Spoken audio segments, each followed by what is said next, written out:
Sports pages on YouTube. Matt Fortuna of The Athletic joins us now. Matt, I really enjoyed the column that you did with Bruce Feldman on the kind of rising and falling coaches, or the potential for that. How did you start out, like, trying to get a temperature on that? Because no matter, sometimes, you can talk to other coaches, you can talk to people in the know, but depending on who you talk to, it's hard to get a really accurate reading of the actual temperature of someone's job. Yeah, definitely. I think, these are year-long daily conversations that Bruce, myself, and others in this business are having with people throughout, whether it's coaches, administrators, agents, search firms, you name it. And just so that you're always, plugged in, for lack of a better term. So you always have your finger on the pulse, and you have a sense for which way the wind's blowing, what one coach may need to do to up his profile a little bit and maybe get a better job, what another coach may need to do to save his job going into what's a potentially critical year. So, every situation is, as we all know, anyone who's covered the sport knows, is ridiculously unique, right? I mean, you see some coaches get fired and you scratch your head and wonder, what does that school think they're going to get out of their football program? And you see others who keep their jobs despite losing seasons after losing seasons, or get extended after not so great seasons. That makes you scratch your head in another manner as well. So you just try to keep this as an ongoing conversation. And when push comes to shove, whether that's when changes are being made, or in our case when we're writing about what changes could possibly come a few months from now, you want to have as complete a picture and most accurate information as possible. A couple of the jobs you mentioned in the Big 12 in this article on The Athletic, Iowa State, is this as much of a head-scratcher, Matt Campbell still being in Ames after all this time? Yeah, right. I mean, when you look at how crazy last year was in terms of the number of coaching changes, and you look at just how highly valued and spoken of Matt Campbell is, even after last year, which wasn't the best year for Iowa State on the field by any stretch of the imagination. It's crazy to think that he's still there. And outside of USC, it, to my knowledge, did not get any serious run at another place. And part of that is him, too. And by that, I mean, look, I don't think the guy's looking to get out of Ames. I think he's built a foundation there that he's very proud of and hopes to continue to grow. And I don't think he's a guy who would just take any other job for the sake of a bigger paycheck or a bigger profile. I think he's very strategic and deliberate in how he goes about his business. That being said, yeah, pretty much every shape or type of program had an opening last year, right? Big, small, blue blood, not blue blood, private, public, you name it. And outside of USC, none of them got all that far down the road with him, from my understanding. So it is surprising, but hey, those other schools have lost as Iowa State fans have gained, because they got another year with one of the best coaches in the sport. You also mentioned West Virginia, and we have a lot of West Virginia fans that watch and listen to our show, Matt, and they, I would say they have varying levels of opinion on Neil Brown, but I don't think that that's true. I think that this is very much a put up or shut up year for him, and obviously with the new offensive coordinator and Graham Harrell and JT Daniels and all that, like he realizes this, and the Big 12 is probably unpredictable. How do you see Neil Brown putting the angst to rest? Yeah, I think he needs a strong season. And by that, I mean what you said. I mean, there's a sense of unease among that fan base right now, amongst people in Morgantown. It hasn't been bad, just hasn't been good. It's been kind of meh, right? And I know things get exacerbated in 2022 with the transfer portal, because more players around the country are leaving their schools than ever before. But I think the combination of the exodus there, the combination of some of the losses, I think the profile he came in with, having such a strong performance at Troy, going 31-8 over his final 3 years, winning at LSU a couple of years ago. I think this was thought of in real time as a home run hire. I know I thought of it that way. I thought this was the perfect guy for the perfect job. And again, it hasn't gone poorly. It just hasn't gone great. And we've seen coaches get fired for less, so to speak. So I definitely think this is a put up or shut up year for him in that regard.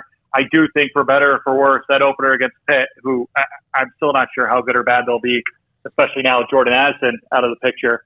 I just think with the renewal of a rivalry on that Thursday night of opening weekend, it's such a strong opportunity to make a big big first impression on 2022, both good or bad?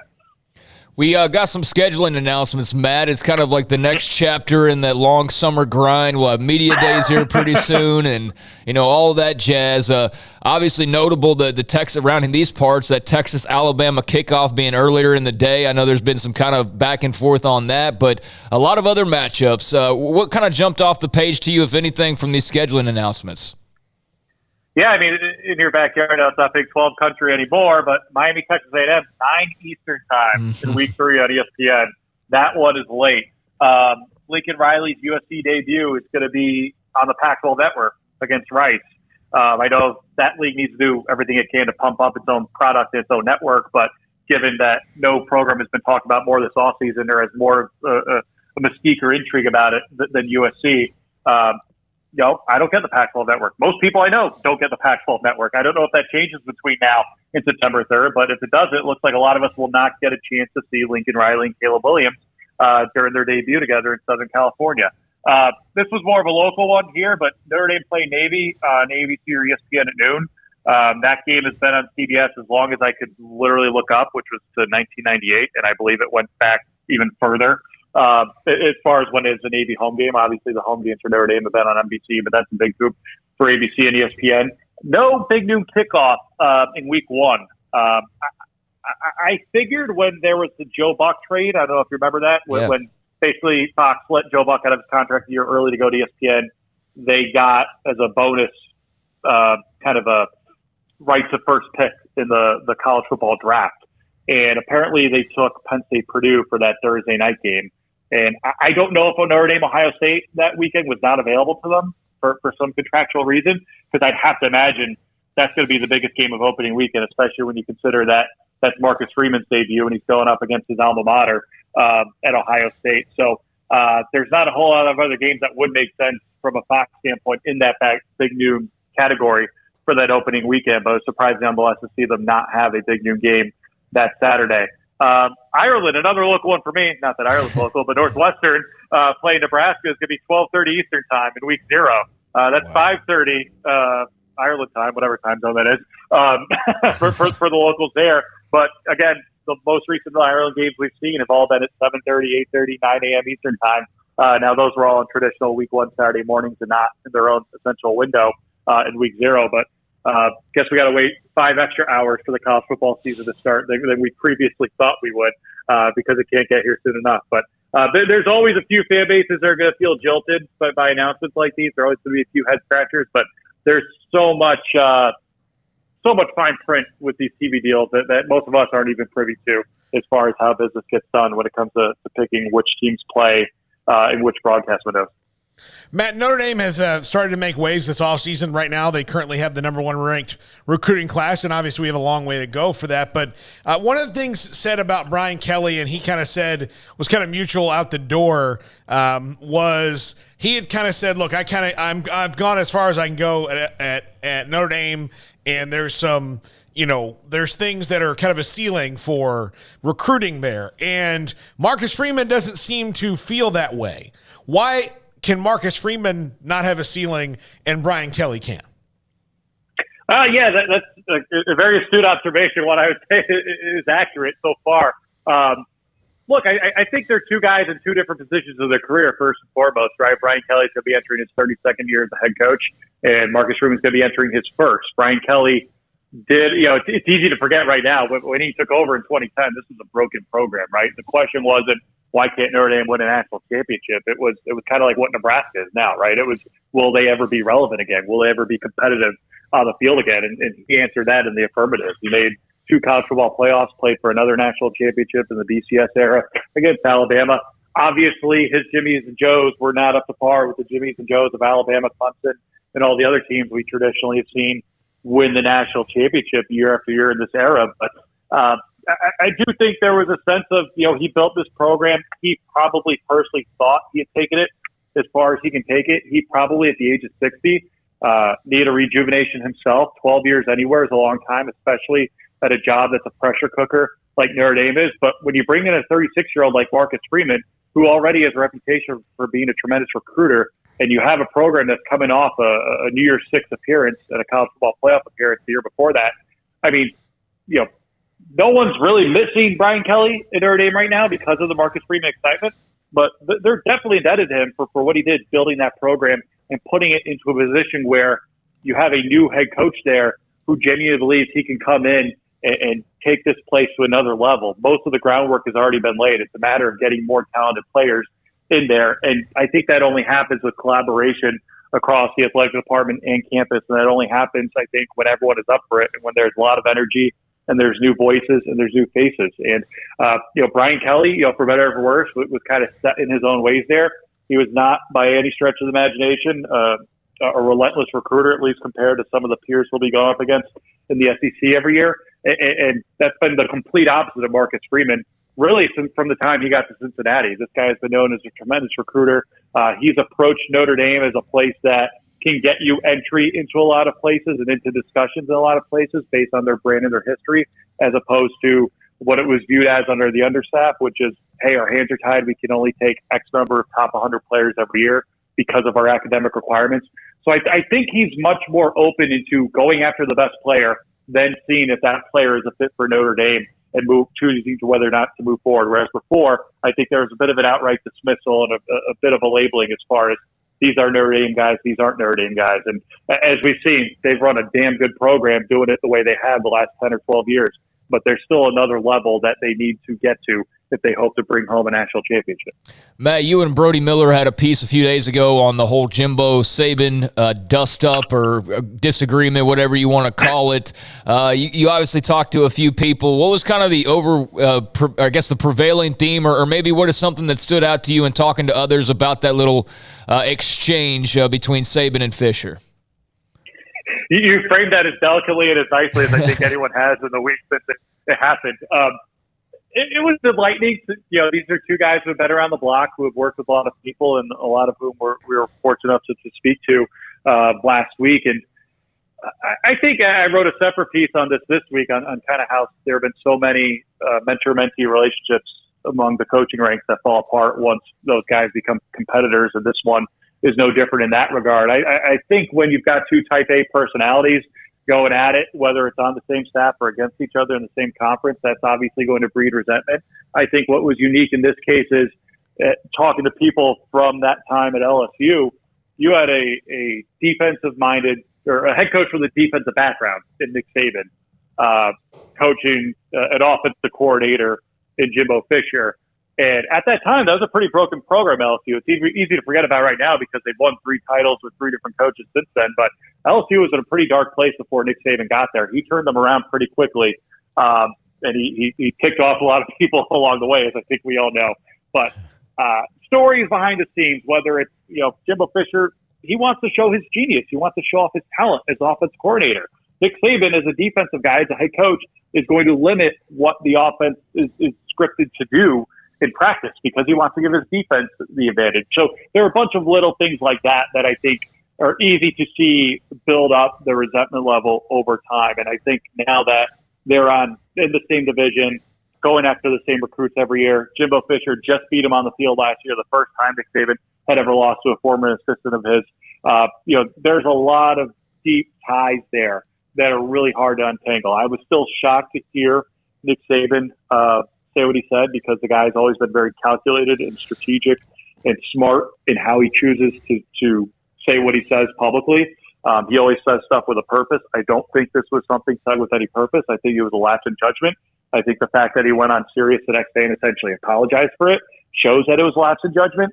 And Jimbo Fisher has kind of just been in one of those moods ever since signing day, right? He's been getting a lot of questions about how this class came together. And that has really frustrated him, rightly or wrongly. And I think he's almost just waiting for someone to question him so he can go out there and lay out his defense. And boy, did he ever do that a week ago. I mean, that was something I don't know. I can't recall, at least in my lifetime, seeing in this sport from two guys who are absolute power players of the sport, just absolutely going at it publicly against each other. And Jimbo Fisher lobbing some of the accusations directly at Nick Saban that he did. Yeah, I think Jimbo's been one of those moods, a little ornery forever. Yeah. That's kind of how he is. But and I don't say that with malice. It's just he's right. That's who he is. Matt, You also wrote a piece on Jordan Addison, and I'm kind of curious, kind of tying it back into the one you wrote this week with Bruce. How much do you think athletic departments, fan bases will be mad at coaches? Like Pat Narduzzi lost Jordan Addison out of the blue. It's not really his fault. I mean, he recruited him. I mean, he coached him up. I mean, he coached him to the Bolitnikoff and all that, and then forces outside of his control completely are why Jordan Addison is in at USC right now. How much do you think those kind of things will be held against coaches for, how dare you lose this guy? Yeah, that's part of the, I don't want to say culture, but the climate right now where I think you're seeing so many people get really, burnt out from this business. Now, I understand they're making millions of dollars to coach a child's game fundamentally, and that's a job that anyone wants to do and a lot of people think they can do. But I hate to say it's out of control. I hate to point fingers because I think this is a bill past due when it comes to player empowerment. But there's definitely a 365-day-a-year grind to this that didn't exist before from a recruiting standpoint, because you're not just recruiting high school players, you're recruiting the portal, and in this case, you're recruiting your own roster, and that still isn't enough. I mean, this one, obviously, the profile is huge, right? It's the best receiver in the country. He's leaving the ACC champions to go with USC, a blue blood that looks like it's going to be getting back on its feet pretty soon under a new coach in Lincoln Riley. I thought the reaction around the country, both inside and outside the sport, was pretty strong in a way that it isn't always with big time transfers. And I think a lot of that had to do with the timing of it. You go through spring ball, you wrap up spring ball, and you think, all right, that's my roster for next year, right? And Pitt just went through 15 spring practices under the impression that they had the best receiver in the country on their roster, and all of a sudden he's gone. And there's very little they can do about it. Is there anything in hindsight Pat Narduzzi could have done? I don't know. I think if you take a step back and look at Kenny Pickett, the guy who threw him those balls, just got drafted in the first round by the Steelers. Brennan Marion, his position coach at Pitt, left for a better paying job at Texas. Mark Whipple, his offense coordinator at Pitt, left for Nebraska and presumably more money there as well. I mean, from a human level, it's easy to put yourself in Jordan Addison's shoes and say, everyone else is making money off this season. Why aren't I? That said, I don't know the specifics of the transfer to USC. I know that a lot has been implied. I know accusations have been lobbied from Pittsburgh in USC's direction. But, unless you can prove tampering, which I don't think you can really prove, right? I mean, there are tampering rules in every sport, every professional sport, and rarely do we ever see them get enforced because it's usually players recruiting other players through back channels. I don't know what can be done in that regard. The timing is really tough if you're Pittsburgh.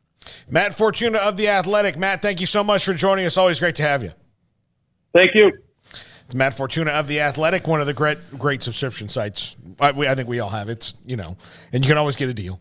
Yeah, they do a good job. I mean, it's interesting to see kind of almost coaching carousel talk, 3-4 months before the season even starts, but that kind of is where we are. And, that is an off-season topic, obviously, but it was interesting to see of the Big 12 schools mentioned, just those two jobs, West Virginia with Neil Brown, which I don't think comes as much of a surprise, and then what was the other one? Iowa State with Matt Campbell. The longer Iowa State can hold on to him, the better for the Big 12, in my opinion. Certainly the better for the Cyclones. And I'm glad I didn't put any money in Vegas on how long his tenure would be, because I think everybody would be out of money at this point, except for the most diehard Cyclones fans. But for how long would you be willing to put another 5-year bet on it? I wouldn't. No.